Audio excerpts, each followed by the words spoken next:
विश्वास,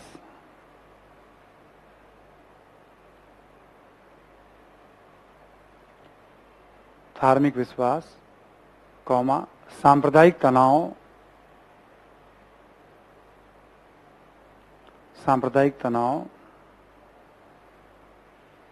कौमा बौद्ध धर्म का महत्व,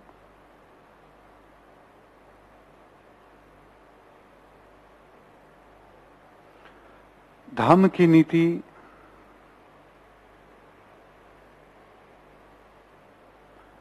कल्याणकारी कार्यों,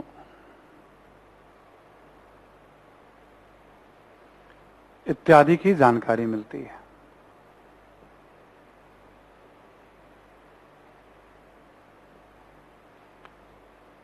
अब एक पूरा आंसर ही करा दिया मैंने आपको यहां पे। अभी जो हमने आपको स्तंभ लेख लिखाया था उसमें जितनी भी बातें बताई ये उसका सार हो गया। कभी आपको कोई दूसरी बात याद ना है, यही बात याद आ जाए तो पूरा आंसर एक आप लिख सकते हो। अब देखो जैसे लुम्बिनी गया तो पता चलता है ना वहां बौद्ध स्तूप है। एक बलि नामक कर का माफ किया लेकिन भाग को 1/8, यानी बौद्ध धर्म का महत्व है। सांची सारनाथ कौशाम्बी में क्या धमकी देता है कि भाई कोई बौद्ध धर्म में फूट, पता चलता है सांप्रदायिक तनाव है। यह भी पता चलता है कि भाई वो बौद्ध धर्म का एक तरह से कहीं ना कहीं संरक्षक उसमें है। धम्म नीति को परिभाषित कर रहा है इसमें, वो कल्याणकारी कार्यों के बारे में बता रहा है। वो समझ में आ रही बात? जो जो स्तंभ लेख में मैंने लिखा है ना आपको अभी, उसी को हमने यहां महत्व के रूप में। तो कलात्मक महत्व तो होता ही है उसका। अब मान लो कि ये सांची सारनाथ का स्तंभ है, अब इसको स्पेसिफिक कर दिया हमने। तो स्तंभ के शीर्ष पे जो है ना अलग अलग पशुओं की मूर्तियां हैं। सारनाथ में यहां 4 पशुओं की मूर्ति है और यहीं पर चक्र बना हुआ है।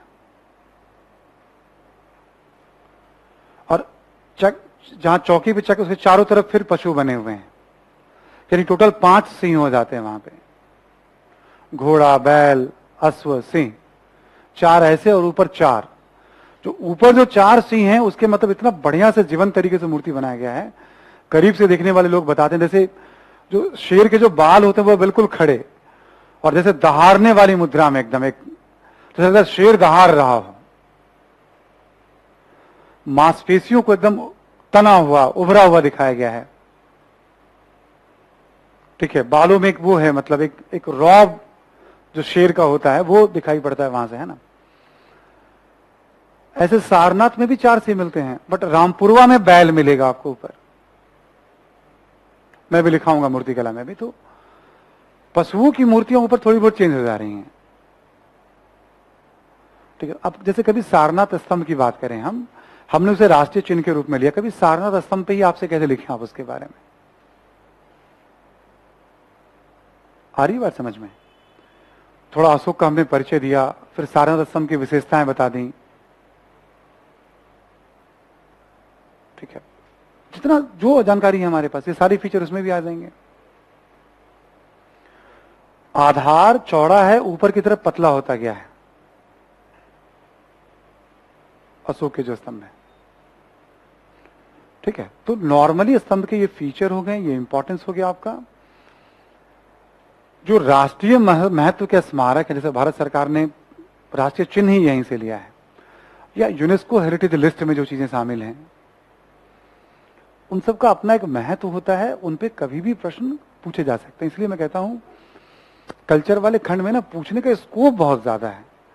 तुम 1 by 1 हम लोग ऑर्गेनाइज करते चलें, दिमाग में बैठाते चलें। बहुत ज्यादा वाला अध्ययन कुछ नहीं करना, हमें बना लिया खाका, बात हो गई खत्म।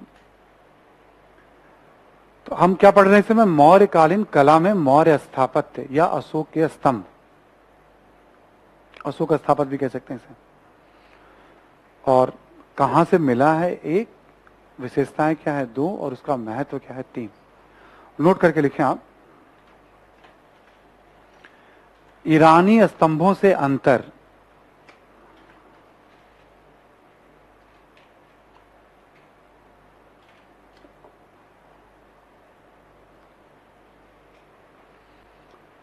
मतलब कई इतिहासकारों का कहना था कि ईरान में पहले से प्रचलित रहा है और ईरान का शासन भी रहा पाकिस्तान वाले इलाके में, ठीक है। तो उसका ही प्रभाव है, लेकिन लोग कहते हैं कि बहुत अंतर है दोनों में।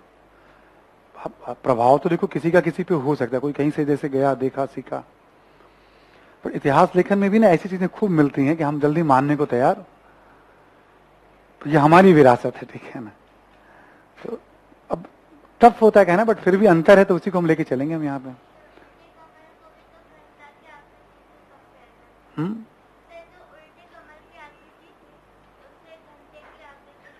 यस, देखिए आप जरा पॉइंट है ना, पहला पॉइंट लिखें आप, ईरानी स्तंभों के शीर्ष पर मानव की आकृति है।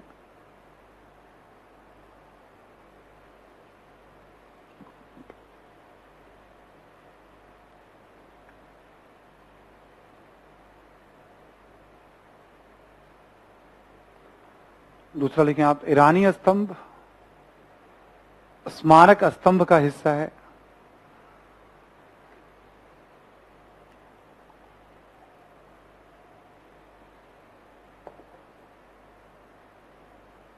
ठीक है, ईरानी स्तंभ स्मारक स्तंभ का हिस्सा है।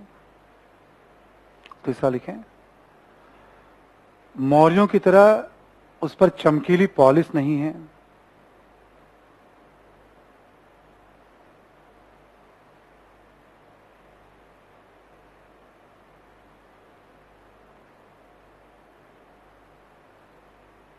ठीक है, एक और लिखें, ईरानी स्तंभों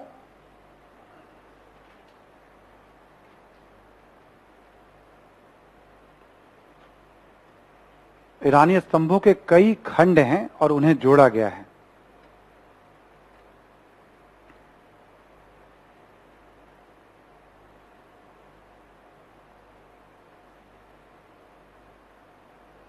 ठीक है, मतलब उसको जोड़ा गया है, एक दो ऐसे तीन करके। यहां पे एकास्मक पत्थर वाली बात होती है। ये भी सोचने के लिए बातें करता है कि एकास्मक पत्थर का बनाना उस शेप में, कारीगर या जो इंजीनियर रहे होंगे उसके, उन पत्थरों को देश के अलग अलग हिस्सों में ले जाके उसे, ठीक है, लगाना, और हजारों साल के बाद भी वो यथावत मौजूद है। ठीक है, ये छोटी मोटी प्रतिभा वाली बात नहीं है। बनाने वाले, उसे ले जाने वाले, लगाने वाले जो भी रहे होंगे, बहुत कुशल इंजीनियर या कारीगर रहे होंगे वो, है ना। थोड़ी मौलिक प्रतिभा, मौलिक देन अशोक की इसलिए मानी जाती है इसको कि अशोक ने ऊपर पशुओं की आकृतियां, बड़ी जीवंत जैसी मूर्तियां बनी हुई हैं। कहीं पे भी स्तंभ है, मूर्ति है, भाई कोई देखने के लिए पहुंच जाएगा। जब देखने पहुंचेगा उस पर आदेश लिखा हुआ, पढ़ भी लेगा उसको। कहा जाता है कि भाई बहुत एक मौलिक तरीका था प्रजा से संवाद स्थापित करने का उस दौर में अशोक के द्वारा। समझ रहे हैं इस बात को ना, कि भाई कहीं से भी दिख जाता है, दूर से भी, इतनी ऊंचाई है उसकी, तो कोई चला गया पास में, पढ़ना शुरू कर दिया आदेश को। ठीक है, तो ये एक महत्व के रूप में इसे ऐसे देखा जाता है। ठीक है,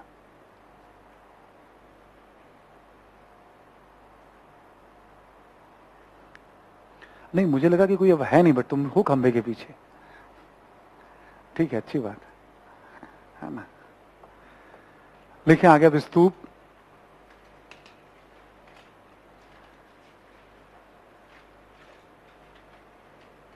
स्तूप के बारे में कुछ बेसिक बातों को थोड़ा बता दूं मैं आपको। पहले स्तूप की एक आकृति समझ लीजिए, फिर मैं समझाता हूं। जैसे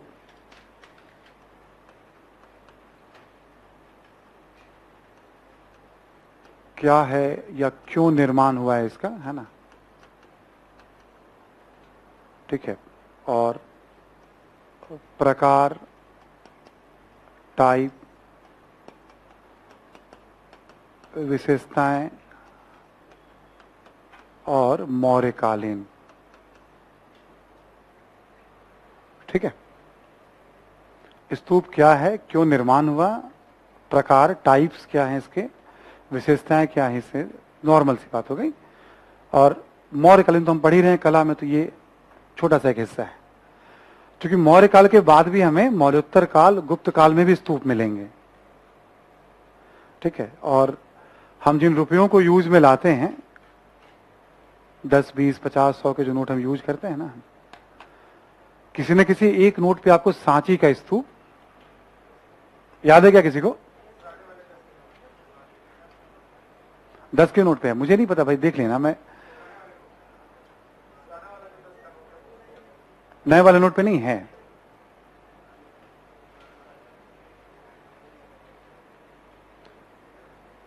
नए वाले नोट पे 2000 तक की जितनी भी करेंसी है उसमें एक चंद्रयान या मंगलयान को छोड़ करके बाकी सब पे आपका स्थापत्य ही है। किसी पे कोणार्क है, किसी पे लाल किला है, किसी पे सांची है, ठीक है, कहीं पे रानी का वाव है, ठीक है। आप एक बार ठीक से देखिएगा। और हिंदुस्तान में हर व्यक्ति यूज कर रहा है रुपए को, तो जो जो स्थापत्य उस पर बना हुआ वैसे ही वो बहुत ज्यादा महत्व रखता है। उस पर थोड़ा अंदर जाके भी कभी कोई सवाल पूछ लिया गया तो उसमें कोई आश्चर्य की बात, यही सब थोड़ा अवेयरनेस होता है हमारा, है ना। मतलब मैं रुपए ज्यादा यूज नहीं करता हूं इसलिए मैं बता नहीं पाऊंगा। मेरा पूरा टाइम तो पढ़ने पढ़ाने में निकल जाता है, ठीक है, तो मुझे मौका ही नहीं मिलता है रुपए यूज करने का, ठीक है ना। भाई समझ पा रहे हो ना, मतलब तो आप लोग थोड़ा बहुत यूज करते हो तो देखिएगा आप, 10, 20, 50, 100, है ना, ठीक है। सौरभ मुस्कुरा रहा है कि सर मैं सही बात कह रहा हूं। मैं कई मतलब जैसे कई दिनों के बाद मुझे लगता है कि आज मैं पैसे खर्च कर रहा हूं, ठीक है ना। खर्च करने वाली टीम बैठी हुई है घर में, मतलब, है ना, ठीक है। तो मुझे जरूरत नहीं पड़ती है खर्च करने के लिए, है ना, ठीक है। अपनी जरूरतें मुझे बता देनी पड़ती है कि भाई मेरी ये जरूरत है आज, ठीक है ना। तो इसलिए मुझे ध्यान नहीं रहता है, मतलब, है ना। तो क्या, क्यों, निर्माण, प्रकार, विशेषताएं और मौर्यकालीन, है ना। लिख लो पहले आप क्या एक बार, फिर मैं आपको समझाता हूं, है ना।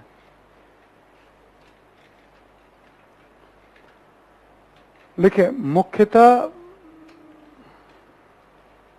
बुद्ध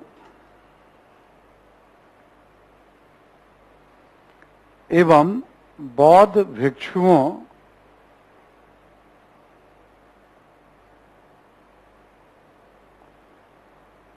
भिक्षुओं के अवशेषों पर निर्मित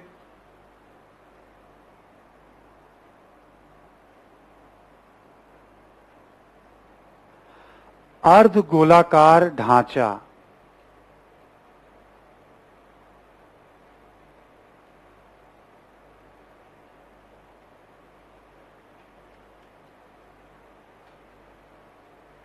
ठीक है, अवशेषों पर निर्मित अर्ध गोलाकार ढांचा। गौरव ने और अभिषेक ने लिखा है इसमें कि 200 रुपए के नोट पे है ना। यस, क्लास से भी आ रही, हाँ यस, 200 रुपए के नोट पे है, 200 के नोट पर ही है, ठीक है। तो है, अभी भी पुराने वाले पे भी है धनंजय, है ना। तो एक बार क्या सीखोगे इससे, जो श्योर है, जो श्योर है, जहां श्योर नहीं है वहां पे हमें जानने की कोशिश करनी है, मान के नहीं चलना है। ऑब्जेक्टिव एग्जाम तभी अच्छा कर पाओगे आप। थोड़ा भी डाउट हो तो उसको क्लियर करना, आप देखना एग्जाम में कितना फायदा मिलेगा आपको इसका, ठीक है। बस ये हैबिट में रखना, ठीक है। लिख लिया आपने। मुख्यतः बुद्ध और बौद्ध भिक्षुओं के एक अर्ध गोलाकार ढांचा मैं भी बता रहा हूं आपको, ठीक है। क्यों निर्माण किया गया लिख लें आप जरा।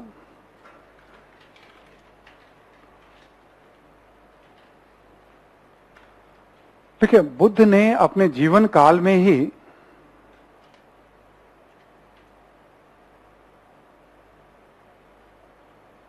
अपने शिष्यों से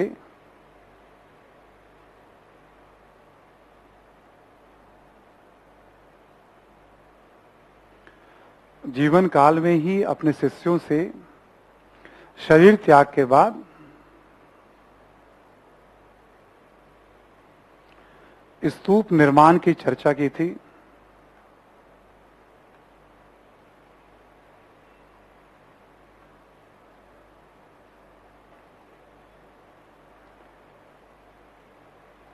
या इच्छा व्यक्त की थी।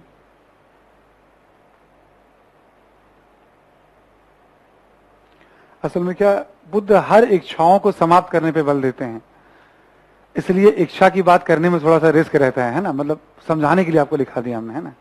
कहते हैं हर डिजायर खत्म करो, बट यहां उनका एक बहुत व्यापक उद्देश्य है, इच्छा व्यक्त की थी। इसे में लिखें, संभवतः इसका मकसद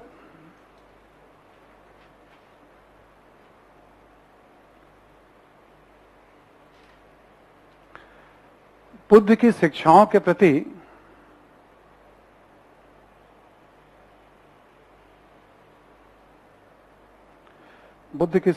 प्रति लोगों का ध्यान आकर्षित करना था,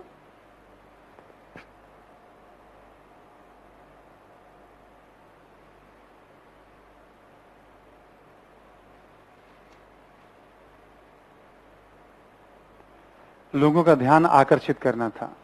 ठीक है, कोई भी देखेगा तो उनकी शिक्षाओं के प्रति आकर्षण ये रहा भी होगा, है ना। इसी में लिखें आप कि किसी न किसी रूप में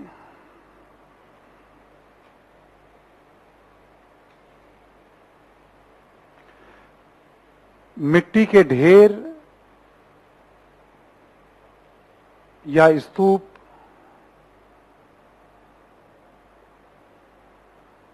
को समाज में सम्मान देने की परंपरा रही होगी,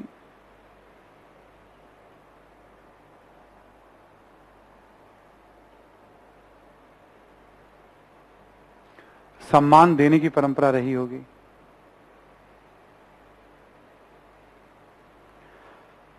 कोई वैसा सम्मानित व्यक्ति नहीं रहता होगा तो उसकी याद में लोग कहीं ना कहीं कुछ ऊंचा स्थल वगैरह बना देते होंगे, अर्धगोलाकार ढांचा बनाते होंगे, ऐसी परंपरा रही होगी, ऐसा अनुमान व्यक्त किया जाता है। ठीक है, वहीं से बुद्ध को लगा होगा कि भाई एक अवशेष बन जाए जिससे लोग देखें और शिक्षा ग्रहण। ठीक है, लेते हैं ब्रेक, और ब्रेक के बाद फिर हम बात करते हैं विशेषताओं और टाइप्स पे।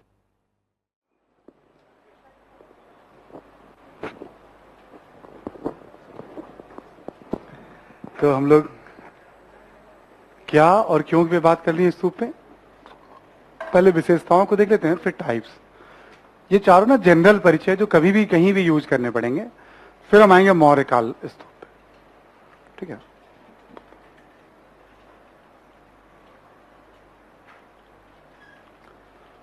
लेकिन आप स्तूप की संरचना,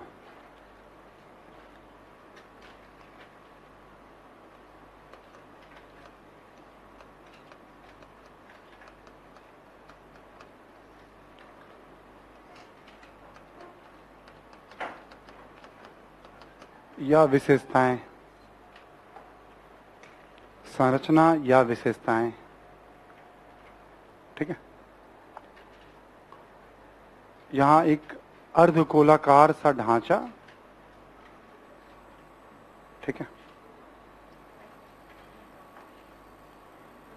अर्धगोलाकार, ठीक है, उल्टे कटोरे की आकृति जैसी, है ना, इसी को अर्धगोलाकार ढांचा भी हम कहते हैं।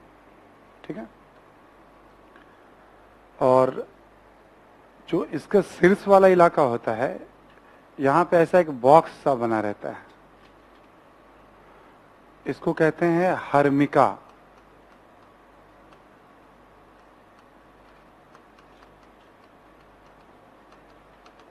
पवित्र स्थल।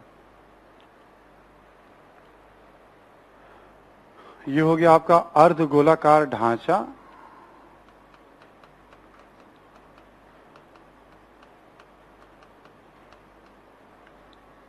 ये हो गया आपका मेधी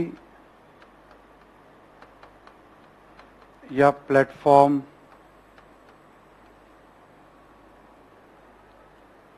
जो नीचे बेस होता है उसको चबूतरा या प्लेटफॉर्म या मेधी कहते हैं। अंडाकार ढांचा या अर्धगोलाकार ढांचा। ठीक है, हर्मिका पवित्र स्थल कहते हैं, क्योंकि जैसे बुद्ध के शरीर के कोई अवशेष या उनके द्वारा प्रयोग में लाई गई किसी भी चीज के अवशेष आपको यहीं पे रखे जाते हैं। सबसे पवित्र हिस्सा होता है ऊंचाई पे, ऊपर छत्र बना हुआ होता है।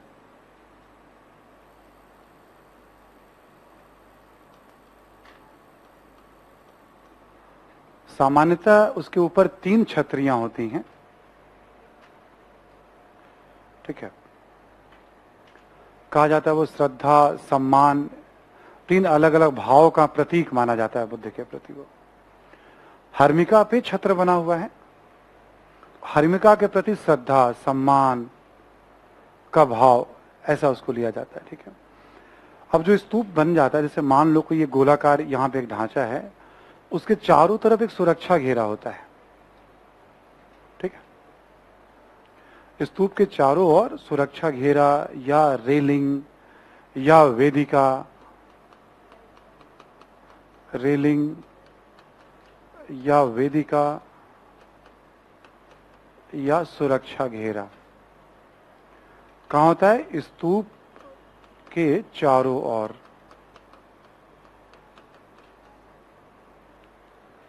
ठीक है। यह भी संरचना का ही हिस्सा होता है, लिख लिया आपने? स्तूप के चारों ओर और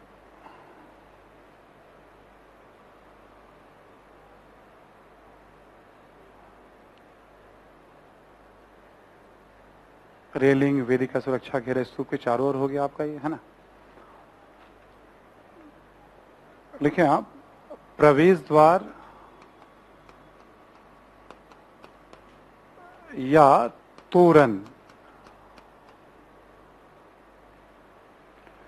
प्रवेश द्वार या तोरण, ठीक है। जो रेलिंग होगा चारों तरफ, तो रेलिंग में ही प्रवेश द्वार, वैसे चारों तरफ ही बने होते हैं। जो तोरण होता है, तोरण की आकृति कुछ जैसे मान लो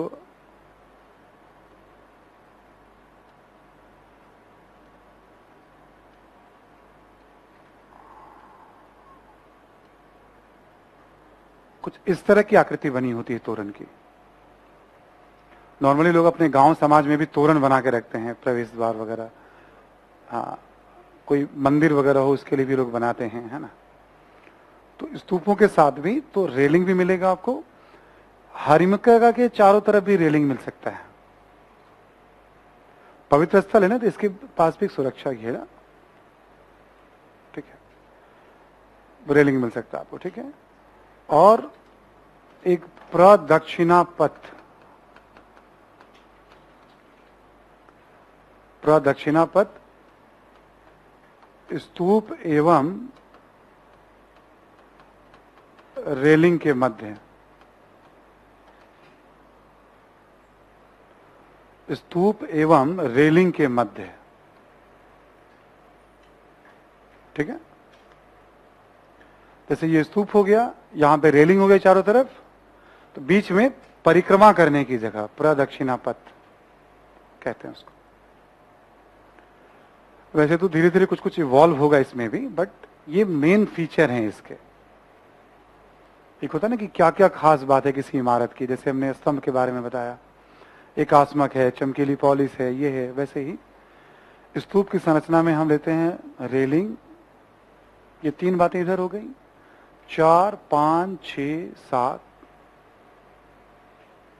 हाँ बोलिए।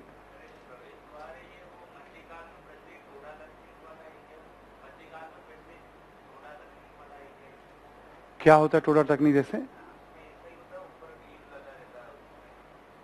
आप, उतना तो मुझे आइडिया नहीं है, मतलब मध्यकाल वाला भी उस तरह का कि क्या है वो, क्योंकि उत्तर में तो कोई प्रवेश द्वार वैसा था नहीं एज सच। दक्षिण में गोपुरम बनाए जाते थे, तो गोपुरम में भी थोड़ा अलग कंस्ट्रक्शन होता था, मतलब ऐसा नहीं होता था ये, कहीं होगा तो ठीक है, ऐसा ही आपको मिलेगा बिंब वाला जो आप, ये ऐसा ही होता है प्रवेश द्वार तोरण। ये जाके देखना पड़ेगा, अंदर चीजें भरी होती है, मिट्टी विट्टी का ढेर होता है, ठीक है ना। वो मेन स्तूप का स्ट्रक्चर ही बाहर वाला होता है, ऊपर वाला हिस्सा होता है, ठीक है। बीच में खंभा सा लगा होता है, बीच में यष्टि कहते हैं उसको भी, ठीक है। तो ये 6-7 बातों को आप ध्यान में रखिएगा, है ना। जब कभी संरचना की बात हो तो किसी भी काल में ना स्तूप, तो ये बता दिया, डायग्राम खींचना ठीक ही रहता है इसमें, मतलब जो आसानी से आप बहुत सुंदर बना सकते हैं। मेरे ऊपर मत जाइएगा, मतलब मैं तो बस आपको बता दे रहा हूं, आप बहुत सुंदर बना सकते हैं, भरोसा अपने ऊपर करिएगा आप, और क्विक बनाइएगा आप उसको, ठीक है ना। एग्जाम में टाइम मैनेजमेंट, क्विक, एकदम तुरंत से बनाया और अपनी बात कह दी, है ना। अभी हमने क्या क्या देखा हम लोगों ने, स्तूप क्या है, क्लियर। बुद्ध या फिर भिक्षुओं के अवशेष पर निर्मित एक अर्धगोलाकार ढांचा। निर्माण क्यों, बुद्ध ने ऐसा कहा था अपने शागिर्दों को कि भाई आप ध्यान रखिएगा कुछ ऐसा, उसके पीछे क्या मकसद रहा होगा, परंपरा रही भी थी। दूसरी बात बताई, संरचना विशेषताएं आपको बता। तीसरी बात, 4 अलग अलग उद्देश्यों से स्तूप निर्माण की बात होती है, उसको टाइप्स भी कहते हैं। स्तूप के प्रकार लिख लीजिए आप।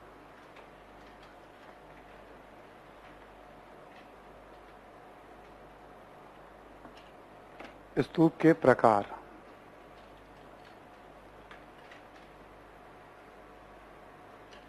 ठीक है।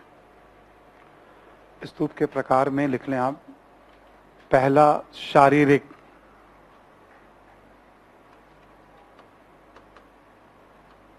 शारीरिक,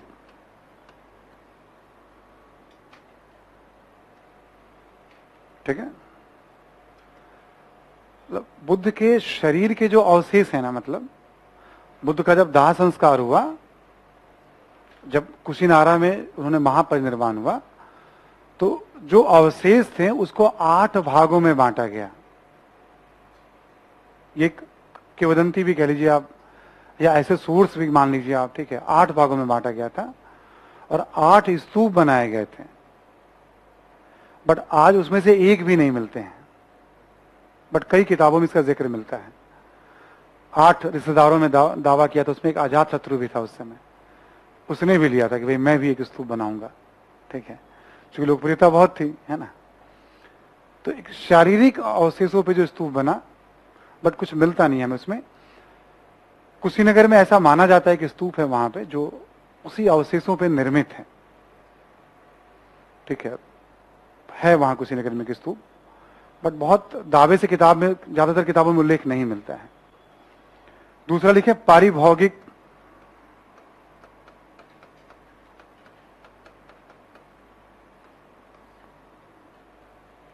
पारिभौगिक, बुद्ध के द्वारा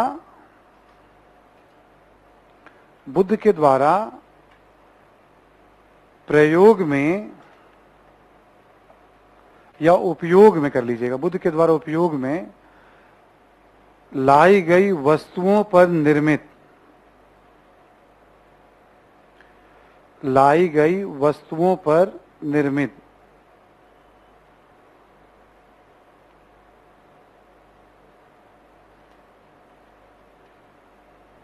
ठीक है, लाई गई वस्तुओं पर, ठीक है,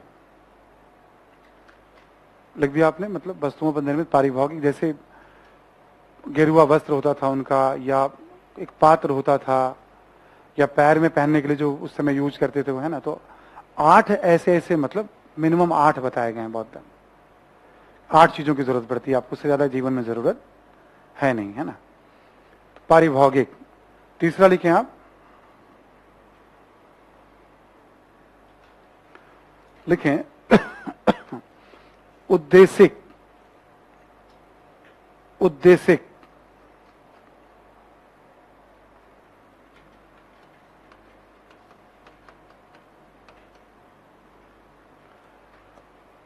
बुद्ध के जीवन से संबंधित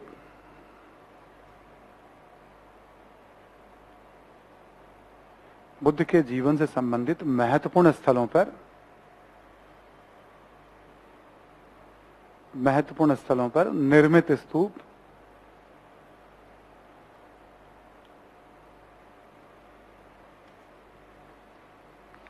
ठीक है, जो उनके जीवन यात्रा में जरा महत्व रहा हो उस पे स्तूप जो बनाए गए हैं ना।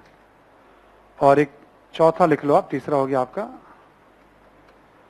लिखो पूजार्थक या संकल्पित, पूजार्थक, पूजा के उद्देश्य से, या संकल्पित, लिखें श्रद्धालुओं के द्वारा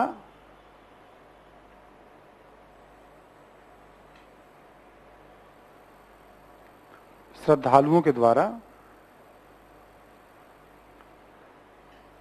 पूजा के उद्देश्य से निर्मित स्तूप किसी भी स्थल पे, किसी भी जगह पर पूजा के उद्देश्य से निर्मित स्तूप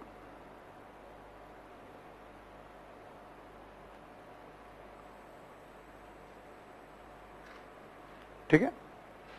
तो हमने 3 बातें आपको नॉर्मल स्तूप के बारे में बताई अभी आपको, क्या होता है, क्यों बनाया गया इसे, और इसके टाइप्स क्या हैं। ठीक है, अब लिखें आप मौर्यकालीन स्तूप।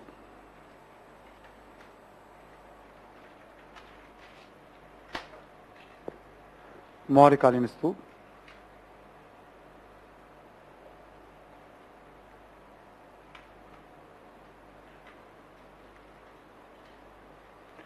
लिखें कि पुरातात्विक एवं साहित्यिक साक्ष्यों से, पुरातात्विक एवं साहित्यिक साक्ष्यों से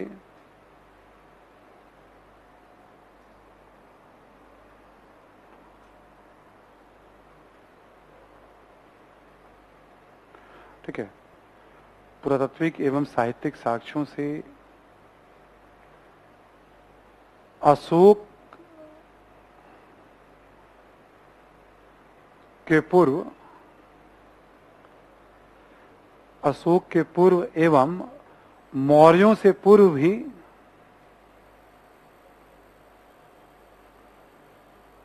स्तूपों के निर्माण का उल्लेख मिलता है।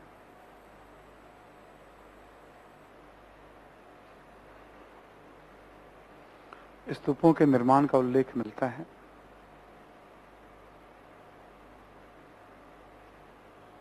ठीक है, उल्लेख मिलता है। लेकिन जैसे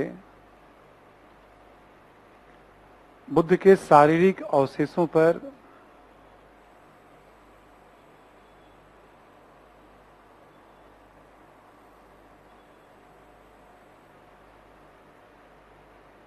बुद्ध के शारीरिक अवशेषों पर 8 स्तूपों के निर्माण का उल्लेख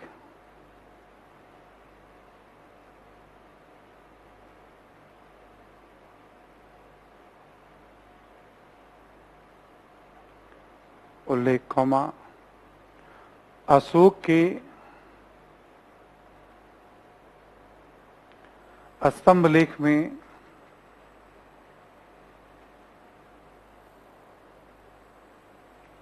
कनक मुनि के स्तूप का उल्लेख,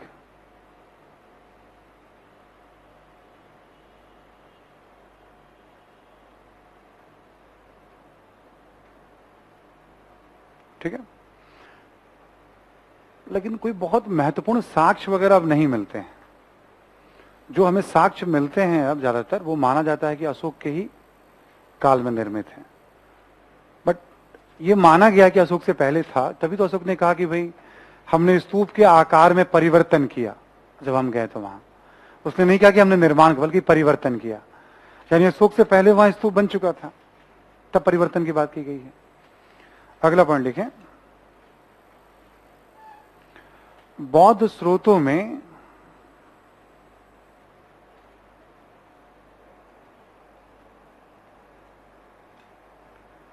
अशोक को 84,000 स्तूपों का निर्माता बताया गया है।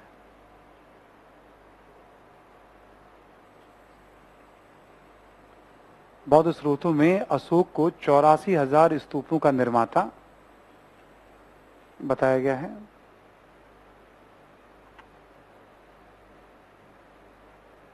हालांकि यह अतिशयोक्ति प्रतीत होता है,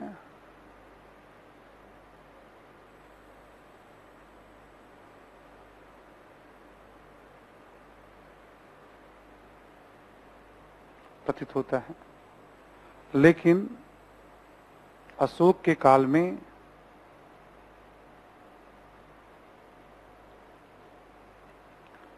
सारनाथ, सांची,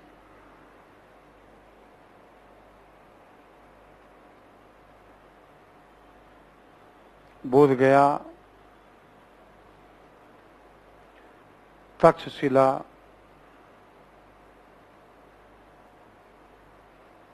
इत्यादि स्थलों से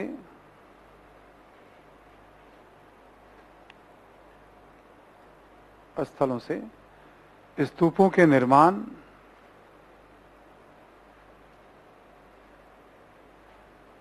या स्तूपों के साक्ष्य मिलते हैं। स्तूपों के साक्ष्य मिलते हैं।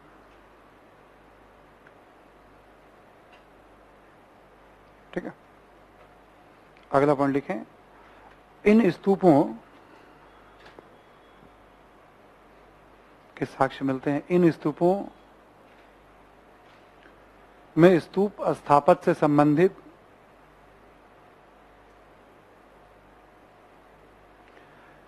इन स्तूपों में स्तूप स्थापत्य से संबंधित सभी विशेषताओं के साक्ष्य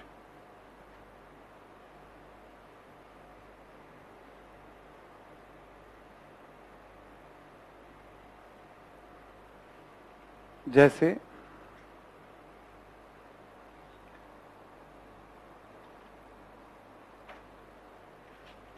जैसे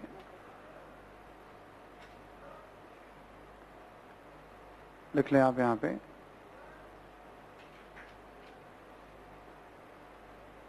सभी साथ, जैसे लिख लें आप रेलिंग, तोरण,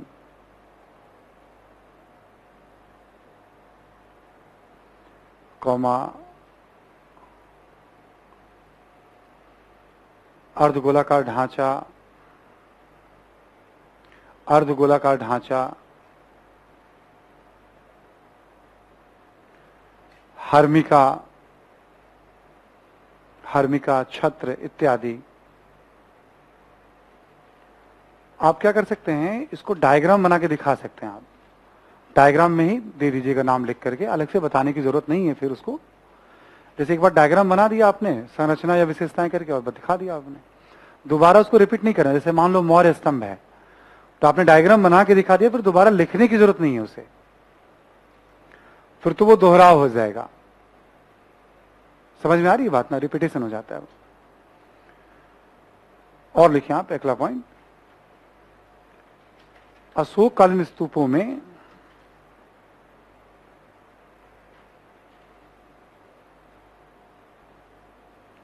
स्तूपों के निर्माण में ईंटों एवं लकड़ी का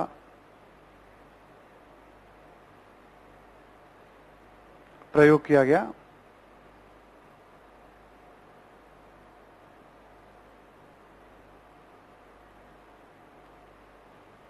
कॉमा देके लिखें। तोरण एवं रेलिंग के निर्माण में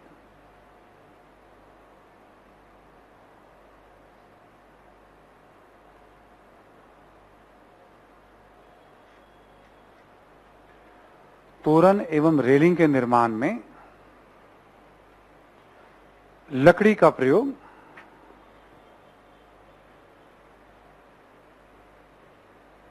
और संभवतः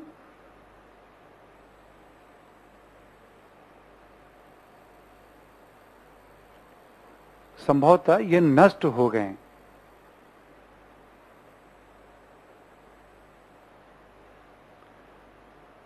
फिर बाद में क्या होगा, अगला कोई शासक आएगा तो वहां पे पत्थरों से उसका जो है रेलिंग तोरण ऐसे करके बनाएगा, है ना। तो दोनों का यूज की बात की जाती है। तो जैसे जब हम पढ़े ना मौर्य कला या अशोक कला, तो हम उसमें इतनी ही बात बताएंगे। हम टाइप्स वगैरह में बताने की जरूरत नहीं है, स्तूप क्या है बताने की जरूरत नहीं है, क्योंकि वो एक स्थापत्य का एक बहुत इंपॉर्टेंट फीचर, इसलिए मैंने अलग से बताया आपको। मौर्य कला में जितना मैंने बताया अभी आपको यही बताना है आपको, और यहां फीचर में आप डायग्राम लिख करके दिखा दीजिएगा, उसे बता दीजिएगा। ठीक है। एक क्वेश्चन पूछा हृदय ने कि सारनाथ का स्तूप किस टाइप का स्तूप है। देखो पहली बात की, जैसे एक जगह पे कई सारे स्तूप भी मिलेंगे आपको। सारनाथ में कई अलग अलग स्तूप हैं, सांची में, सारनाथ में, है ना। कुछ महत्वपूर्ण स्तूप हैं, कुछ छोटे छोटे स्तूप भी हैं, है ना। बड़े स्तूप के आसपास भी छोटे छोटे स्तूप बनते हैं, जो भिक्षु वगैरह होते हैं उनकी याद में बनाए जाते हैं। और सारनाथ में बुद्ध ने अपना पहला उपदेश दिया था। अभी हमने बताया ना जैसे उद्देशिक, ठीक है। तो वहां जो स्तूप होगा वो, जैसे तीसरी कैटेगरी जो मैंने बताई, एक तो हो गया अवशेष, तो अवशेष वाले का तो कोई उल्लेख मिलता नहीं है सारनाथ का, ठीक है।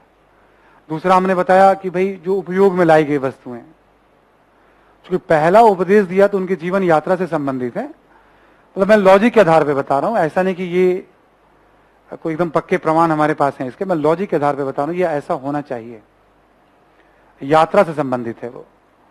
तो अक्सर वहां के जो स्तूप है उसे कैटेगराइज किया गया, जैसे धर्मरज का स्तूप, चौखंडी स्तूप, धम्मिका स्तूप, ऐसे करके अलग अलग नाम दिया गया है, ठीक है। तो उससे भी पता चलता है, धम्मिका या धर्मरजिका से भी, कि प्रथम उपदेश से संबंधित उसकी याद में वो स्तूप, ठीक है। तो कैटेगरी थर्ड वाली जो बताई इसमें आएगा वो, इसकी जरूरत नहीं पड़ेगी हर देश। लेकिन अब एक बात और है ना, इसे बड़ा मुश्किल हो जाएगा, ठीक है, कि आप इस तरह से हर छोटी छोटी बातों को, हम ना, इसकी जरूरत नहीं पड़ेगी आपको एग्जाम में। हाँ, बट लॉजिक अब लगा सकते हैं वैसे आप, है ना। हो गया, दो स्तंभ हो गया, स्तूप हो गया। अब आप लिखो विहार।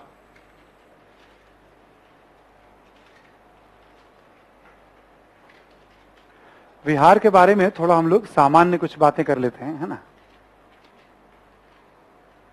ठीक है। कुछ सामान्य बातों को ले लेते हैं। विहार एक तरह से भिक्षुओं के रहने की जगह, लिख लें आप विहार के बारे में पहले। भिक्षुओं के रहने की जगह,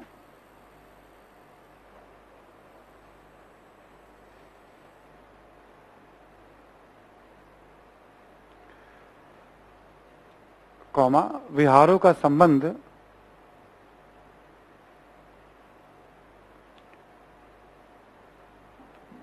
जैन, बौद्ध,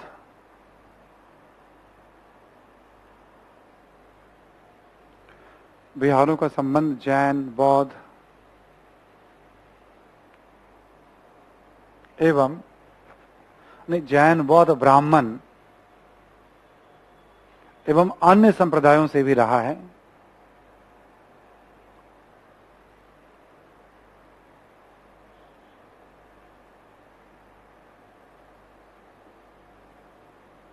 ठीक है, अन्य संप्रदायों से भी रहा है। ऐसा माना जाता है कि सबसे पहले जैन भिक्षुओं ने ही, मतलब उनके लिए ही विहार बनाए गए थे। इसी में एक पॉइंट और लिख लो आप विहारों के बारे में, कि दो प्रकार के विहार,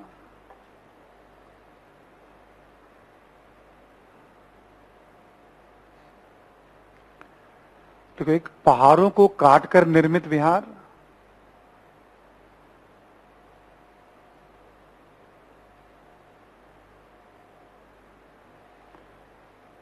जिसे हम गुफा विहार भी कहते हैं। पहाड़ों को काटकर निर्मित विहार, जिसे हम गुफा विहार भी कहते हैं, ठीक है। तथा संरचनात्मक विहार,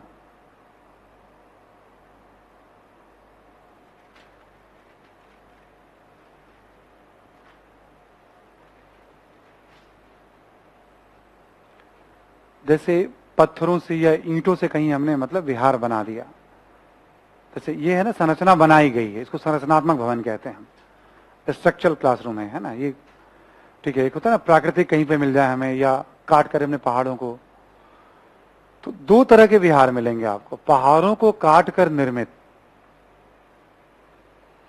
मेन उसी के बारे में पढ़ना होता है, जो पहाड़ों को काटकर विहार बनाए जाते हैं, ठीक है। अब हम लोग बात करते हैं मौर्यकालीन विहार के बारे में। ये हो गया विहार का एक छोटा सा सामान्य सा परिचय, ठीक है। देखिए आप, मौर्यकालीन विहार,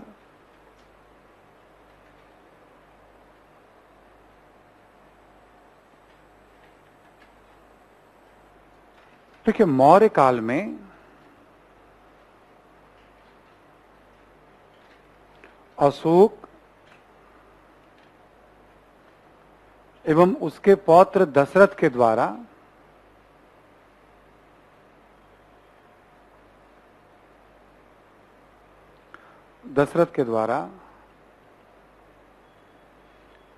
बिहार के गया में,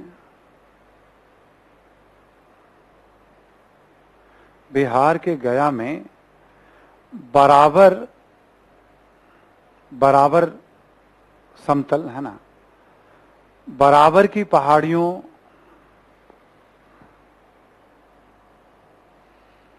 एवं नागार्जुनी पहाड़ियों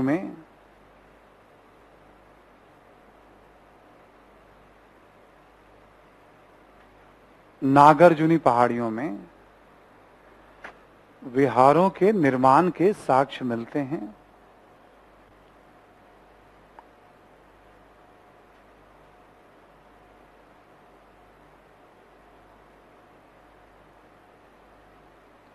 विहारों के निर्माण के साक्ष्य मिलते हैं, ठीक है, नागार्जुनी पहाड़ियों में, है ना। तो ये फैक्चुअल इंफॉर्मेशन हो गया, आपको याद रखना कहां मिलते हैं।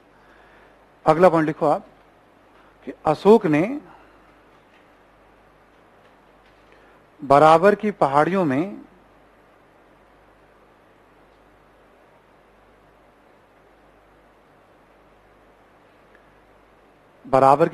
में सुदामा, कर्ण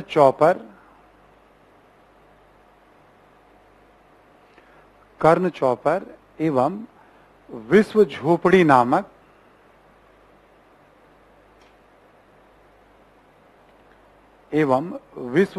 नामक 3 विहारों का निर्माण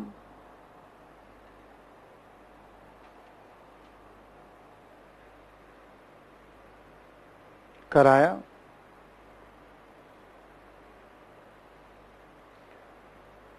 देखिए, इसी पहाड़ी में दशरथ ने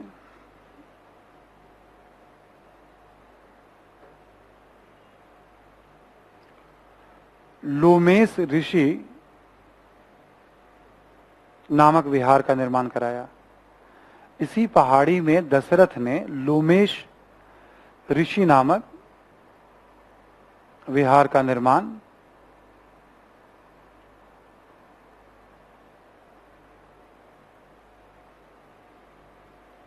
ठीक है, लोमेश ऋषि नामक।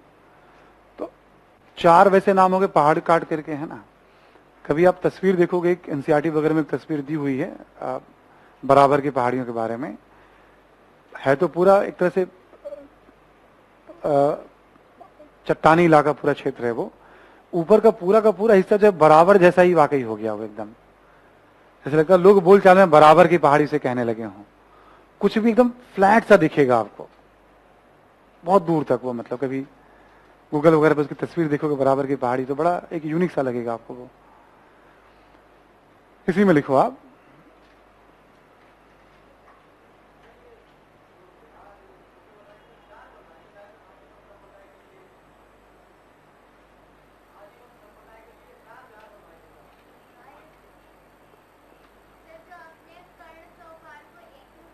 वो 2 अलग अलग है, कर्ण भी और चौपार भी है। कोई बात नहीं, अभी रहने दो आप जैसे है वैसे, ठीक है। आगे लिखो आप इसमें, लिखो नागार्जुनी पहाड़ी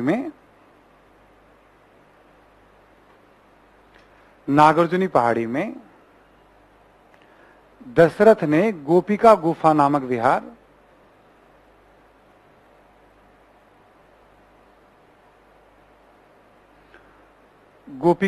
नामक विहार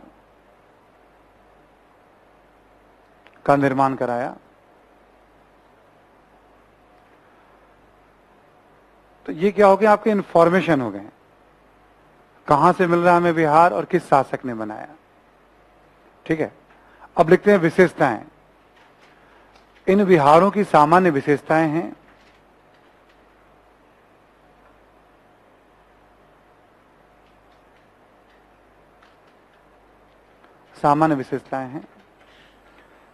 संकीर्ण प्रवेश द्वार,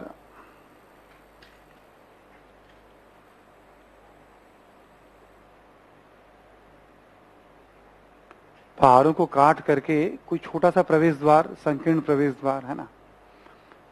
कॉमा देकर के लिखो आप। छोटे छोटे कमरे, आंगन,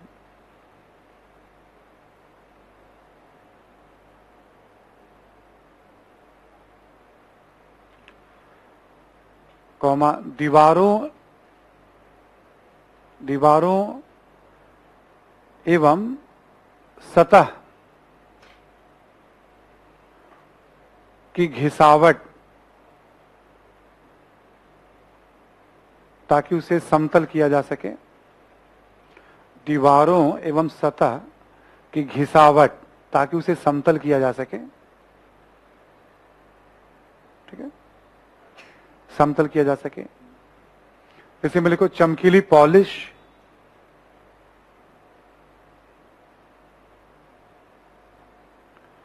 और रोशनी के लिए छोटी सी जगह, प्रकाश के लिए, प्रकाश के लिए छोटी सी जगह।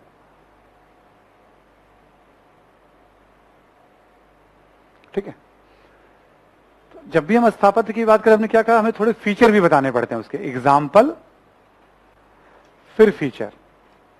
ठीक है, तो कोशिश किया गया है दीवारों को थोड़ा ठीक से रहने योग्य, मतलब पत्थर है ना, तो उसको बराबर समतल किया गया है। भूमि वाले हिस्से को भी, दीवारों को भी, दीवारों पे चमकीली पॉलिश भी मिलती है। प्रवेश द्वार है, चूंकि कोई शुरुआती इलाका ही रहा होगा, मतलब ये है ना, जैसे मान लो ये कोई पठारी इलाका है ना, तो आप यहां पर कोई प्रवेश द्वार बनाओगे, इसी वाले हिस्सों में बनाओगे आप, थोड़ा और आगे का हिस्सा ले सकते हो आप, यहीं से कोई रोशनी वगैरह के लिए जगह भी छोड़ दी जाती थी। छोटे छोटे कमरे हैं, वरना कई बार क्या हो, चारों तरफ कमरे मिल जाएंगे, बीच में एक आंगन सा हो जाएगा, प्रवेश द्वार हो जाएगा, एकांत जगह है, उसका मकसद ही ध्यान वगैरह के लिए होता होगा वो। ठीक है, आगे लिखें आप, लिखें इन गुफाओं में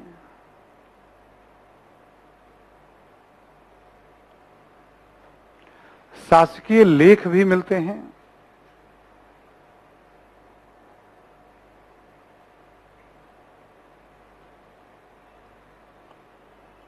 और आजीवक संप्रदाय को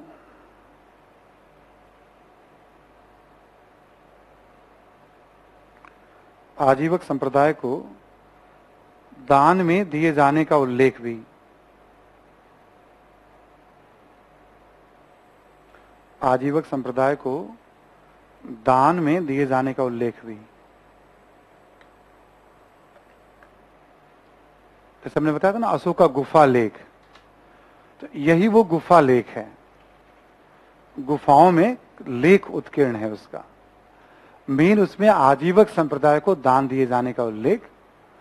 इससे भी पता चलता है कि जो राज्य के स्तर पे सहिष्णुता की नीति रही होगी, खुद बौद्ध धर्म को मानने वाला आजीवक संप्रदाय को गुफाएं दान में। ठीक है, और वो लेख भी मिल जा रहा है हमें उसके ऊपर, तो गुफा लेख भी हो गया। इससे धार्मिक सहिष्णुता की नीति नोट करके लिख लें आप। इससे धार्मिक सहिष्णुता की नीति,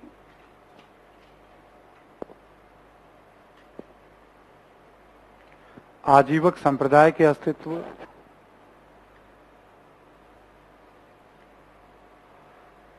भाषा, लिपि इत्यादि की जानकारी मिलती है।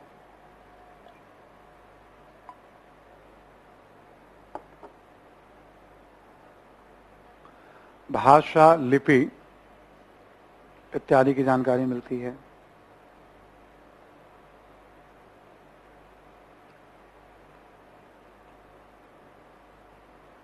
वही प्राकृत भाषा है, ब्राह्मी लिपि है।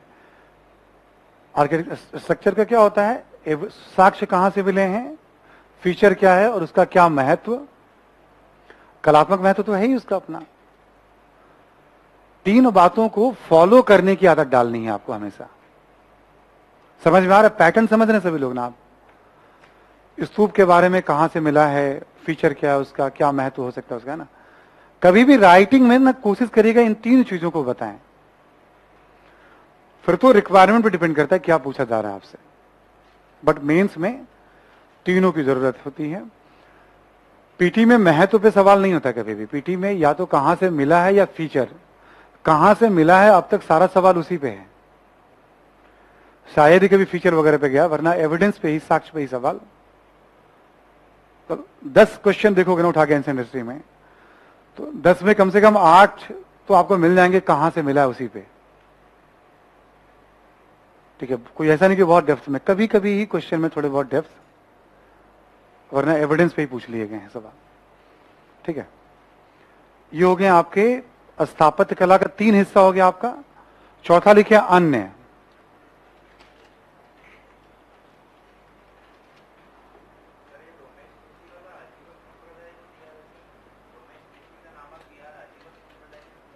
कौन सा? ये बताइए क्या है ये?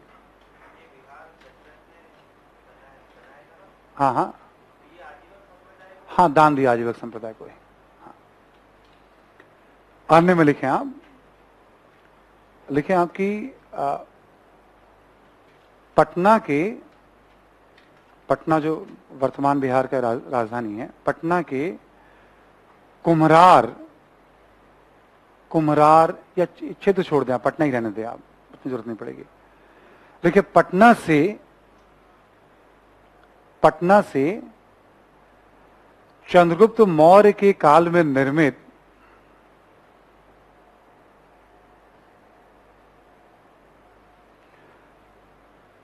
विशाल राजभवन के अवशेष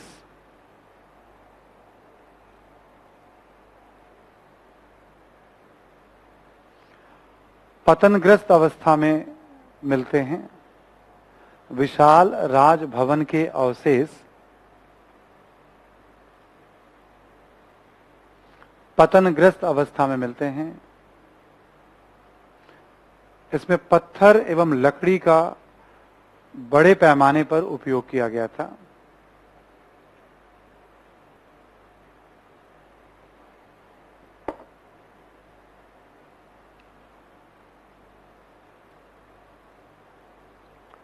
लकड़ी का बड़े पैमाने पर उपयोग किया गया था।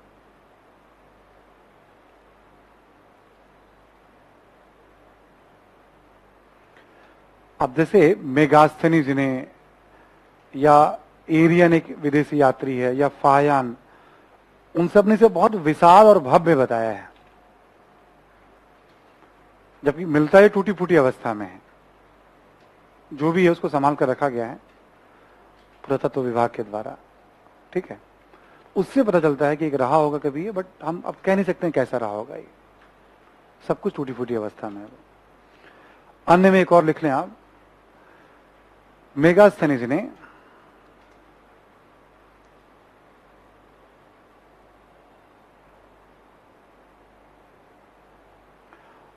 पटना के नगर नियोजन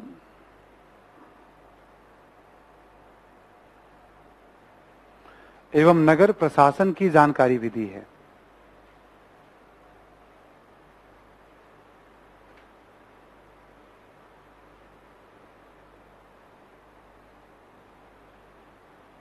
जैसे इसने बताया कि कितना क्षेत्रफल में फैला हुआ था, नगर के चारों तरफ खाइयां बनी हुई थी, बुर्ज बने हुए थे, है ना, मतलब तो इस तरह की जानकारी दे रहा हूं। उसमें भी डिटेल में नहीं जाना हमें, बट जब हम कहते हैं ना मौर्यकालीन स्थापत्य, तो रेफरेंस भी देना जरूरी होता है कि ठीक है, राजभवन, शहर के नियोजन इत्यादि की भी हमें जानकारी।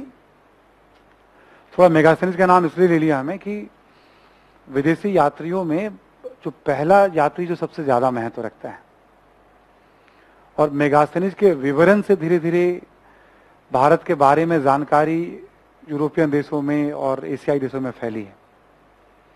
इंडिका बेशक नष्ट हो गई तब, लेकिन थी किताब, तो लोग उसको पढ़ते थे, या फिर उसका अनुवाद वगैरह कुछ हुआ, उसके उद्धरण यूज किए, तो लोगों को पता चला और भी यात्री आए तो मेगास्थनीज ने जो कहा है वो है या नहीं। तो आप देखोगे जैसे मेगास्थनीज का एग्जाम्पल हमने कैसे यूज किया, राजनीति में भी यूज किया हमने, अर्थव्यवस्था में भी यूज किया हमने, समाज में भी, अर्थव्यवस्था में नहीं भी यूज किया तो मान लो समाज में यूज किया हमने, कला में यूज कर रहे हैं हम ज्यादा मैं बताता हर यात्रियों के बारे में अलग अलग जगह से कुछ एग्जाम्पल। क्वेश्चन ऐसे आ जाए कि भाई मौर्य काल को समझने में मेगास्थनीज का विवरण कितना उपयोगी है। तो 99% छात्र तो पहले हाथ खड़े कर देंगे मेंस में, सरेंडर, ठीक है भाई। ये तो इसी पैटर्न पे, क्योंकि देखो मेगास्थनीज क्या है, उसकी रचना इंडिका साहित्य है, विदेशी विवरण है, साहित्य को मेंस में महत्व दिया जाता है। कितना बढ़िया उत्तर लिखेंगे ये दिमाग से हटा दीजिए। अब आप, मैं आपको कई बार समझा चुका हूं, वो वहां डिपेंड करता है क्वेश्चन क्या है उसमें। बढ़िया, किसी पे बहुत अच्छा लिखेंगे, किसी पे एवरेज लिखेंगे, किसी पे बिलो एवरेज। कोशिश करने की कोई भी क्वेश्चन हमसे ना छूटे, ठीक है? बस ये हमें रखना होता है। और मैं राइटिंग का भी बताऊंगा आपको, जैसे साहित्य के बेसिस पे राइटिंग कैसे करनी है। एक तो ऋग्वेद का हमने एग्जांपल दिया था आपको कि ऋग्वेद के आधार पे बताएं, बट और भी एग्जांपल दूंगा मैं आपको। तो क्लास नोट्स में भी 5-6 एग्जांपल आ गए मेगास्थनीज के, जो कि 50% नंबर के लिए पर्याप्त हैं यदि आपने प्रेजेंट जो क्वेश्चन मैंने बोला उस आधार पे। इसलिए हमने कहा कि एक ही किताब को पढ़नी है, कि उसमें कुछ आया भी है तो आप उसको पढ़ते रहोगे तो 2-4 जानकारी आपकी बढ़ जाती है, ठीक है? बस टाइम पे लिखना बड़ी बात होती है। ये तो मैं सिंपल कह रहा हूं आपको। मैं यूपीएससी में कभी कभी क्या कहते हैं, इससे और हाई लेवल के एक सवाल पूछिए वो मैं बताऊंगा, अभी थोड़ा और पढ़ लीजिए आप, ठीक है? आपको लगेगा कि अब कहां जाना है, हमें कहीं नहीं जाना आपको। जैसे कई चीजों को जोड़ के पूछ लिया तो दिमाग तो हमारा उसको जोड़ने के लिए तुरंत दौड़ेगा ना कि भाई अच्छा ये बताना है हमें इसमें, ठीक है? ये हो गया मौर्यकालीन स्थापत्य पूरा का पूरा। अब पूछ सकता है आपसे मौर्यकालीन स्थापत्य, आपसे पूछ सकता है अशोककालीन स्थापत्य। अब जैसे मान लो आपसे पूछा अशोककालीन स्थापत्य, तो उसमें राजभवन और नगर नियोजन का आप जिक्र ना भी करें तो चलेगा, कर भी दें तो चलेगा, ठीक है? बट स्तूप, स्तंभ और विहार, ठीक है, वो अशोक के काल में ही बन रहे हैं जो हमें एविडेंस मिलते हैं। तो पूछने के ऊपर है, मौर्य पूछ रहा है आपसे, अशोक पूछ रहा है आपसे। फिर आप देखोगे कि जो अशोक के स्थापत्य हैं उसकी प्रकृति धार्मिक भी है और धर्मेत्तर भी है। समझ में आ रही बात? अशोक के स्थापत्य में कुछ धार्मिक प्रकृति की इमारत स्थापत्य भी हैं और कुछ गैर धार्मिक भी हैं। तो पूछने के तो बहाने हैं उसके पास, आपके पास हथियार तैयार है आपका, उसको बैठा लेना है और तैयार रहना है कि हाँ जिस हथियार की जरूरत जैसे पड़े वैसे उसको यूज करिएगा। अब लिख लें आप मूर्तिकला।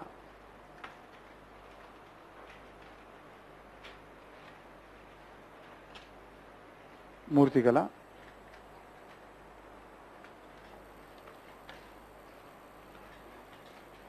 मूर्तिकला का एक छोटा सा परिचय में दिया था हड़प्पा में आपको।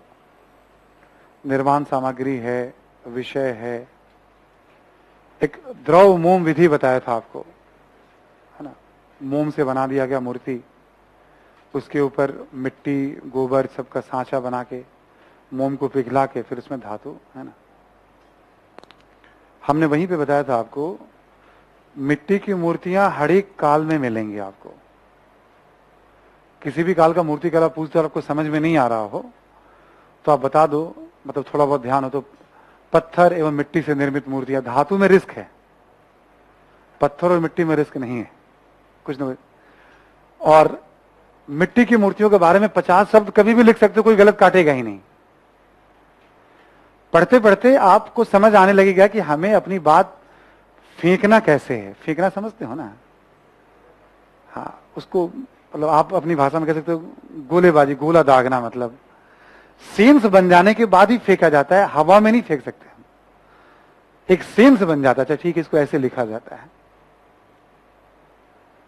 अभी और आपको कलाकार बनाऊंगा मैं। अभी एक बार जैसे बुद्ध और महावीर की मूर्ति समझ लेंगे आप, और भी मूर्तियों के बारे में भी इसके बाद वाले काल में, तो उसी के बेसिस पे अगला 4 काल की मूर्तियों की राइटिंग करनी है हमें, थोड़े बहुत अंतर के साथ। तो ये सारा प्रयास बस उसी लिए है कि तैयारी भी पूरा करें हम और बोझ ना बने ज्यादा वो, ठीक है? तो मूर्तिकला, मिट्टी वाली मूर्तियां तो कभी भी लिख दो आप, और लिखने का ज्यादा स्कोप है तो फिर उससे पेज नहीं भरना होता, उसको खींच लिया जाता है हाथ उसमें, चलो एक लाइन में जिक्र करके छोड़ देंगे इसका। ये सब एडजस्टमेंट होता है राइटिंग के साथ, पढ़ने के साथ। अभ्यास करके ना बहुत सारी चीजों को लर्न करेंगे आप। अभी तो आपको एक असाइनमेंट मिलता है, अगले दिन फिर अगला असाइनमेंट होता है ना। जब रेगुलर अभ्यास करेंगे आप तो बहुत सारी चीजों को आप सीखेंगे। आप इसी जानकारी को एडजस्ट करना सीखेंगे आप। मूर्तिकला में लिखो आप जरा, देखो आप, मौर्य काल में दो प्रकार के मूर्तियों के साक्ष्य मिलते हैं। राज्य के द्वारा निर्मित मूर्तियां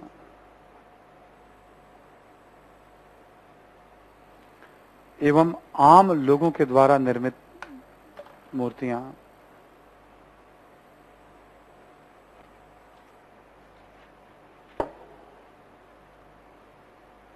आम लोगों के, है ना।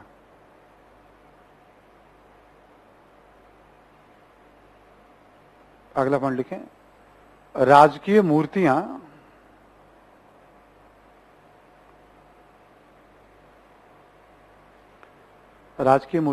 पत्थरों से निर्मित हैं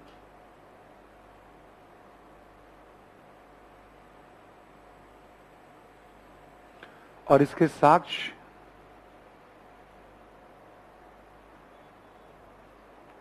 अशोक के स्तंभ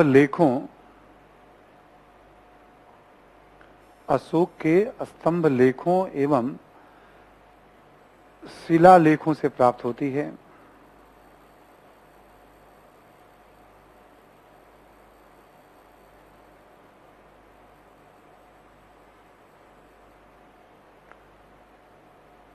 देखो, जैसे सारनाथ एवं सांची के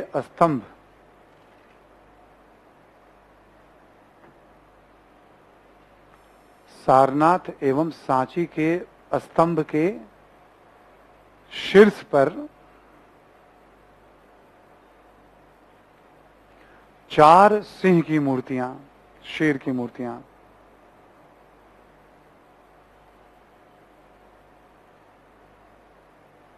ठीक है, कौमा रामपुरवा स्तंभ पर बैल की मूर्ति,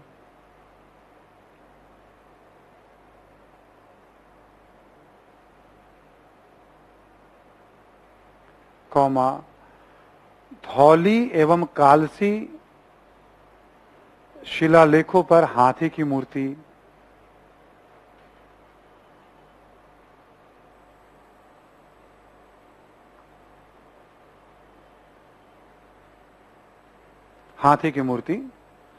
धौली एवं कालसी के जो बृहद शिलालेख है वहां पे हाथी की मूर्ति।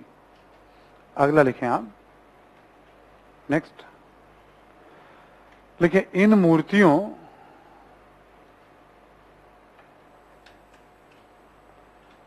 में शारीरिक अनुपात, सौंदर्य,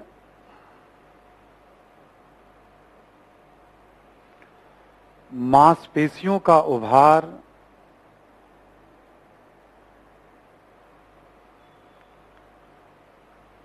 इत्यादि को कुशलता पूर्वक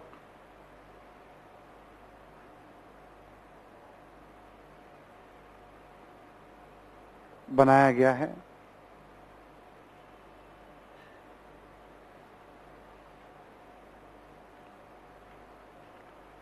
यह अत्यंत ही जीवंत प्रतीत होती हैं।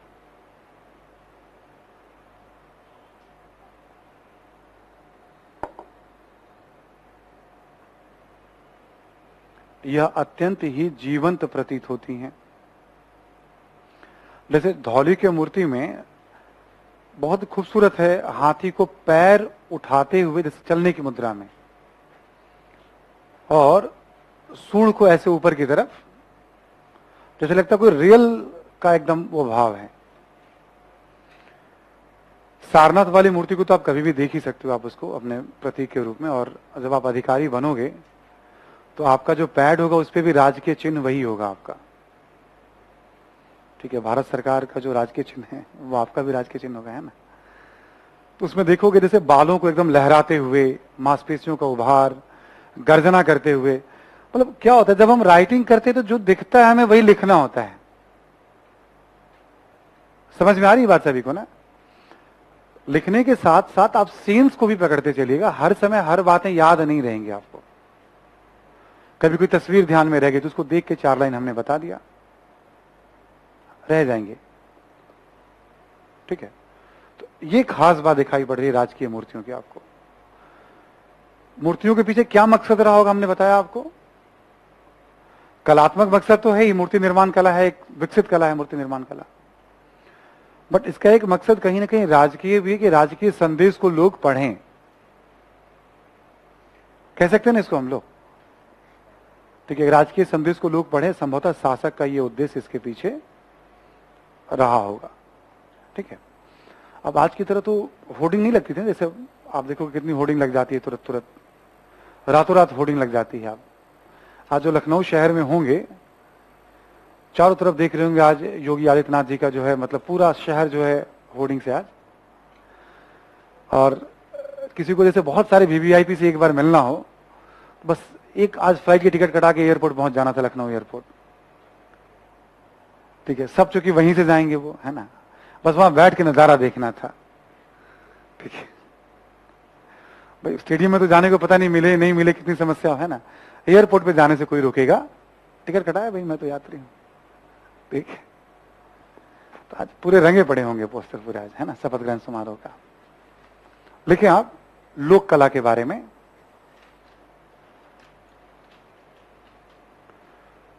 लोक कला,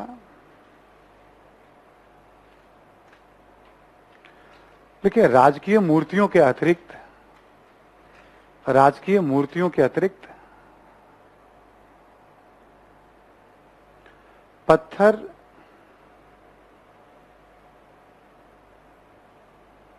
एवं मिट्टी से निर्मित मूर्तियों के साक्ष्य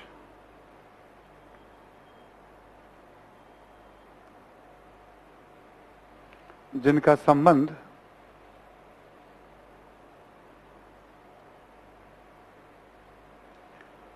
आम लोगों से है,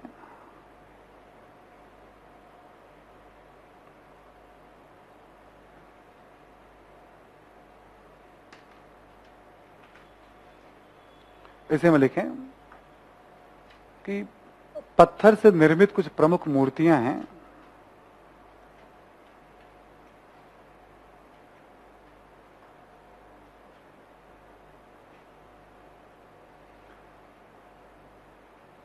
पटना से प्राप्त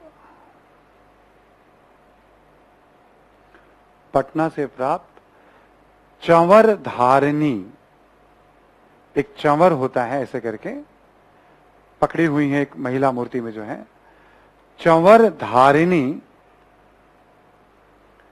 यक्षिणी की मूर्ति,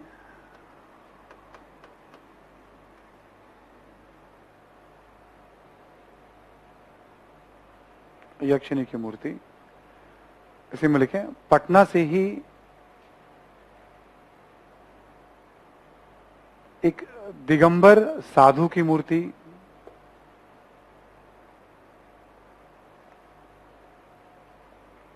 पटना में अलग अलग जगह है, जैसे एक लोहानीपुर जगह है, तो लोहानीपुर से ये तीर्थंकर या साधु की मूर्ति मिली है ना।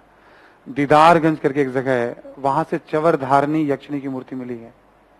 ठीक है, तो वो सब नाम भी कभी कभी किताबों में रहता है, तो आप ब्रॉडली प्रमुख मूर्तियों की बात कर रहे हैं हम, है ना। ये राजकीय मूर्तियां नहीं मानी गई इसे, कॉमा देकर लिखे मथुरा से प्राप्त यक्ष की मूर्ति,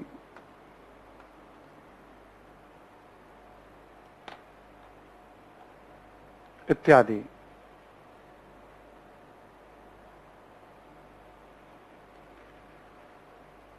अगला लिखें आप यक्ष एवं यक्षिणी की मूर्तियां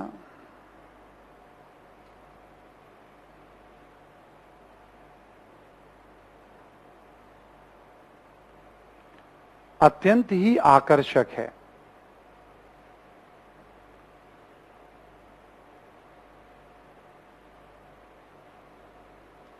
यक्ष एवं यक्षिणी की मूर्तियां अत्यंत ही आकर्षक है। इसी में लिखें आप शारीरिक अनुपात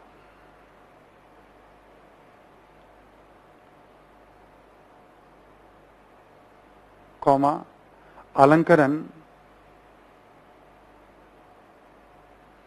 एवं सौंदर्य का विशेष ध्यान रखा गया है।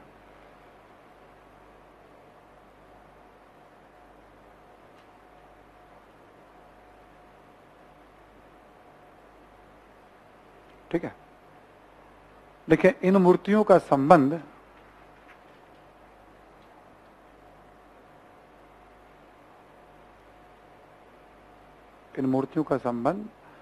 संभवतः समृद्धि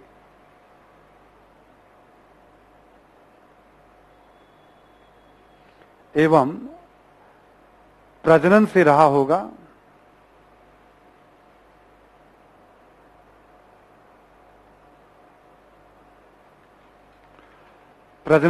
जनसंख्या वृद्धि से रहा होगा और सभी संप्रदाय के लोग इसका सम्मान करते थे।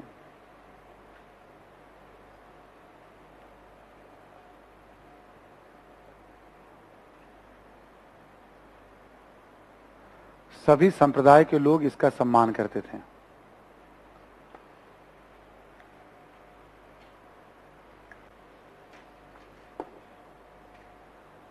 ठीक है, मिट्टी की मूर्तियों के बारे में लिखने की भी जरूरत अलग से नहीं है।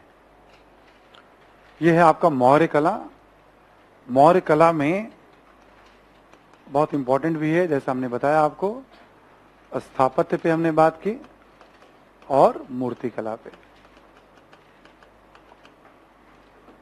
ठीक है, तो आपसे पूछ सकता है कि जैसे स्थापत्य कला, मूर्ति कला क्वेश्चन के रूप में, अशोक का कला पूछ सकता है आपसे, है ना, राजकीय कला पूछ सकता है आपसे, धार्मिक धर्मेत्तर, कोई भी वर्गीकरण होगा इसी में होगा। ठीक है, अभी क्या जैसे स्तूप और विहार का निर्माण अगले चरण में भी होगा।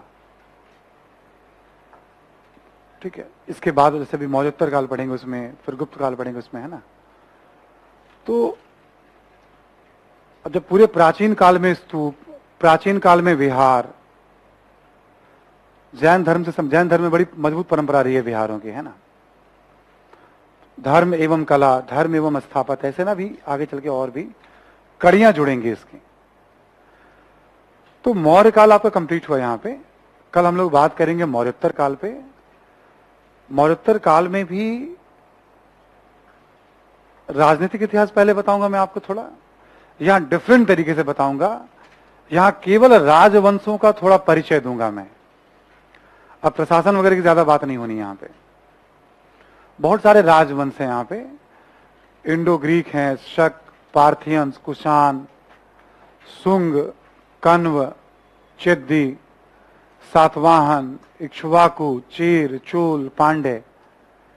एक छोटा सा इन सबका परिचय मैं दूंगा आपको, राजनीतिक समझ, फिर एक ही साथ सबकी अर्थव्यवस्था और समाज। धर्म पे अलग से बात यहां नहीं होनी है, और कला पे फिर थोड़ा विस्तार से बात करेंगे हम। स्थापत्य कला, मूर्ति कला, चित्रकला भी है यहां पे, बट स्थापत्य कला और मूर्ति कला। मूर्ति कला में ही आपका गंधार नाम सुना है ना, गंधार कला, मथुरा कला और अमरावती कला। ठीक है, चलिए फिर आज की क्लास यहीं पे हम लोग रोकते हैं, कल मुलाकात होगी। ठीक है, थैंक यू। कोई सवाल हो तो पूछ लीजिए आप। हाँ बताइए।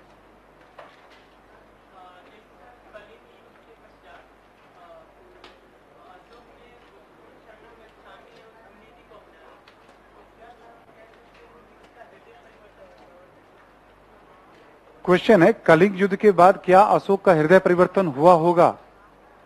मान के चलेंगे कि हुआ होगा। ठीक है, ये बताया था हमने। वैसे बातचीत नहीं करिएगा आप लोग, आराम से। हाँ हाँ बोलिए।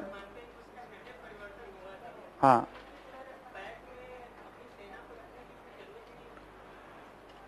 फिर सेना को रखने की क्या जरूरत थी? देखो, दो तरह का होता है। एक होता है एक शासक है और एक होता है बौद्ध अशोक। बौद्ध अशोक मानता है, बट एक शासक अशोक अपनी सीमा की सुरक्षा करेगा। गांधी जी अहिंसा के प्रति प्रतिबद्ध थे। अब अंग्रेज हिंसा पे हिंसा किया जा रहा है, मानने को तैयार नहीं है, तो गांधी जी कहते हैं अब हम क्या करें, बताओ तुम, पब्लिक भी हिंसा कर रही है। वो मान रहे हैं। बस शासक की एक अलग भूमिका होती है ना। शासक सेना छोड़ देगा तो फिर राज्य की रक्षा कैसे करेगा? वो पहला दायित्व है उसका।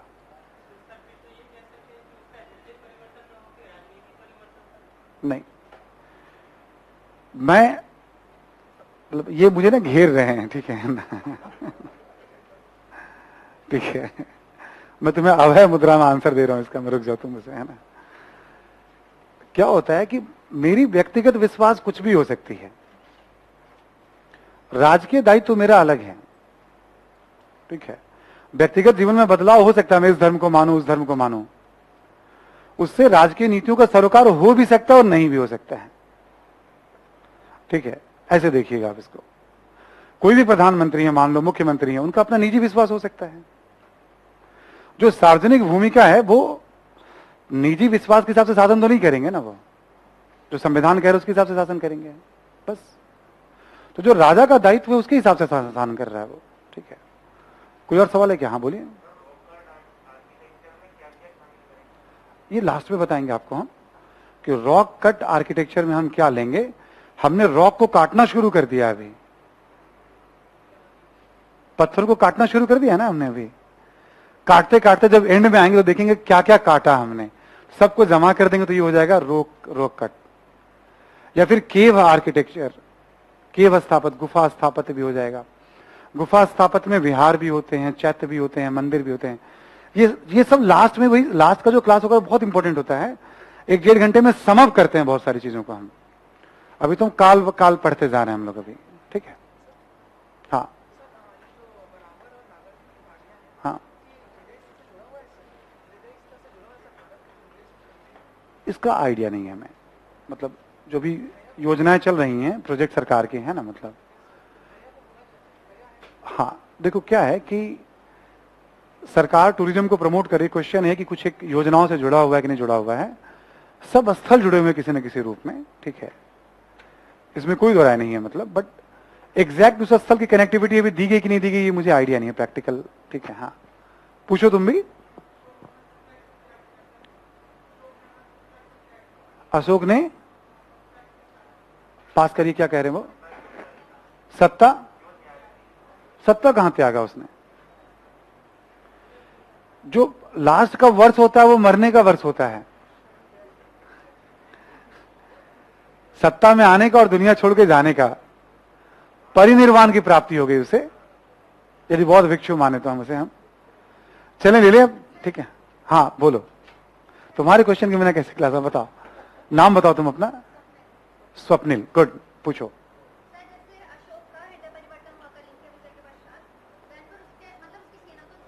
हाँ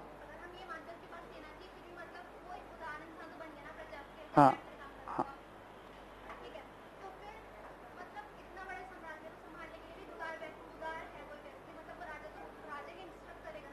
हाँ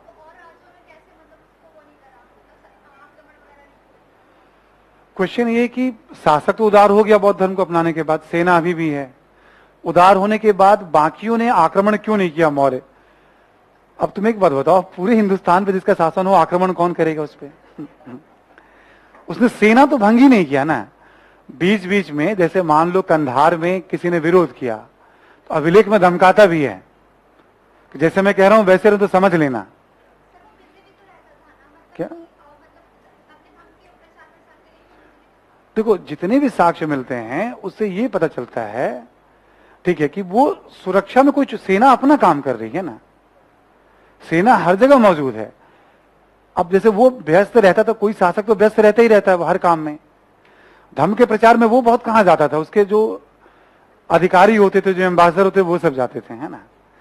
और एक शासक बहुत सारा काम करते हैं ना, जैसे मान लो कोई मुख्यमंत्री जी हैं, प्रधानमंत्री जी हैं, बहुत सारा काम कर रहे हैं। इसका मतलब ये नहीं कि कोई सुरक्षा से उपेक्षित, सुरक्षा के सिस्टम बना हुआ ना, अपना काम करते हैं ना, ठीक है। कोई और ऐसे सवाल आपके मन में आ रहे हो? क्या तुम हाथ उठा के नहीं पूछोगे? मतलब तुमको अलग से बोलना पड़ेगा। हाँ मिलते तो मैं लिखवाता नहीं। ये पूछना अशोक के शिलालेख संस्कृत में नहीं मिलते। हमने कहा प्राकृत भाषा और ब्राह्मण लिपि, बस। चलिए कल मुलाकात करते हैं हम लोग। कोशिश करिएगा आप लोग कि रिवीजन करके आने के लिए पाषाण काल से लेके मौर्य काल तक पूरा का पूरा। मैं कोई भी 5-7 मिनट बीच में मौखिक सवाल किसी से पूछ सकता हूं किसी टॉपिक के बारे में। होमवर्क दे रहा हूं। अब जैसे मैंने कहा पूछूंगा तो घबरा के आना बंद मत कर दीजिएगा आप। प्रायः मैं सामूहिक तौर पे ही पूछता हूं, लेकिन कोई बताना चाहे कभी कभी मैं मौका देता हूं ताकि सबके बीच में वो बोले, बोलने से उसका कॉन्फिडेंस लेवल हाई भी। आप कर सकते हो तो पूरा रिवीजन करके आइएगा, आपको एक चैलेंज मैं थ्रो कर रहा हूं, ठीक है। कम से कम 10-12 लोगों से मैं सवाल पूछूंगा यहाँ पे। ऑनलाइन जो स्टूडेंट्स रहते हैं बस उनका आंसर पढ़ सकता हूं मैं, ठीक है, बट उससे ज्यादा मैं कुछ कर नहीं पाता हूं क्योंकि वो पार्टिसिपेट कराने में टाइम लगता है, बट पढ़ लूंगा उनसे भी। क्वेश्चन जिससे पूछूंगा वो सभी के लिए होगा, बट पूछूंगा जिससे वो बताएंगे कुछ सामूहिक पाषाण काल से लेकर मौर्य काल तक कुछ भी, ठीक है। आप रिवीजन करके आइए, इसी बहाने हमारा एक रिवीजन हो जाएगा तो बंधा हुआ सा महसूस करेंगे हम, ठीक है। थैंक यू एवरीवन, मिलते हैं फिर।